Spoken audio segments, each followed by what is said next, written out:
Wichita police have a suspect in custody who they say stole thousands of dollars worth of metal from a high school. Some disturbing cell phone video released by the Evansville, Indiana Police Department shows a 1-year-old girl playing with a gun. A Kansas ethics official subpoenaed as part of an investigation into loans to Governor Brownback's re-election campaign was a no-show before a federal grand jury. One person is dead after a fiery collision between a car and a semi-truck just east of Newton in Harvey County.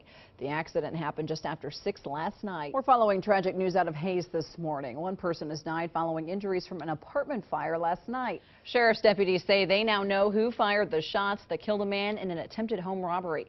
It happened last Monday near 79th and Broadway. KSN's Katie Tobby is live downtown with those details. Katie? Well, Stephanie, while many businesses, schools, and churches will likely enjoy a snow day tomorrow, there are other occupations where closings and cancellations aren't possible. News reporters and meteorologists, to name a couple. And getting to work in weather like this can be stressful and treacherous. Local hotels are seeing extra guests check in early to avoid driving tomorrow. The Ambassador Hotel downtown is actually offering special rates to people looking for a way to escape the storm.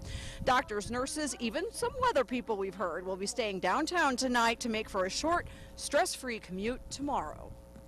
It does provide people with a safer haven than being out on the streets this time of year, and we don't know what the weather's going to do. We don't know the ice and the amount of snow that we're going to have, and so the precaution, I think, is worth a lot.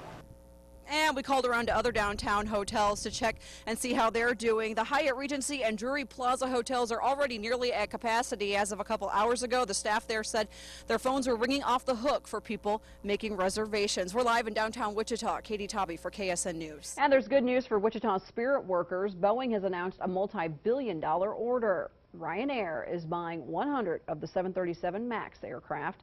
The deal comes with a price tag of $11 billion and includes options to buy 100 more. Workers at the Spirit Aerosystems build about 70% of the 737 in Wichita. We continue our coverage this morning in the tragic death of 10-year-old Caleb Blansett.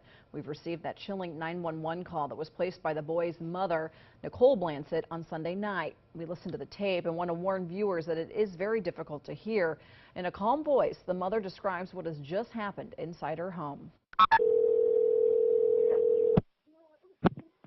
Center K 911. Hi, this is Nicole Blansett. I just stabbed my son. I'm sorry? I just stabbed my son. I thought somebody was coming in to get us. Is he still conscious? No. Where'd you stab him at? In the chest. Several times I thought somebody was coming in. The dispatcher asked her where to send emergency crews, and Blansett goes on to say that she felt threatened. The entire call lasts less than 6 minutes. We're not releasing the entire 911 call to protect sensitive personal information. Lindsay Nicole Blansett is scheduled to make her first court appearance this morning, and we will have a crew there to get the latest. Bombardier announced a big round of layoffs that will hit Wichita hard. In all, Bombardier laid off 1,000 workers yesterday. The majority of them, 620, are right here in Wichita.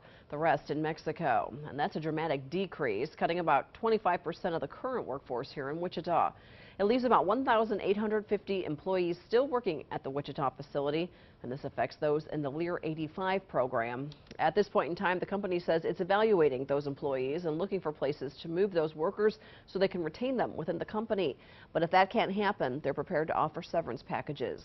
The company blames a slowdown in the demand for the jet, but says they are not ending the program altogether. A Wellington mother accused of killing her child will undergo a mental evaluation to see if she's fit to stand trial. Police arrested Lindsay Blansett on December 15th after she called 911, and they say Blansett told them she killed her son, 10-year-old Caleb. Blansett was in court yesterday in restraints, but her appearance lasted less than 5 minutes. Her lawyers filed a motion for Blansett's competency to be evaluated, and the judge granted the motion. The prosecutor didn't oppose the evaluation. If for some reason the local mental health center asks for it to be referred to Larned State Security Hospital for a more in-depth evaluation, it could be sent there to be done. But the step is first you go to the local mental health center.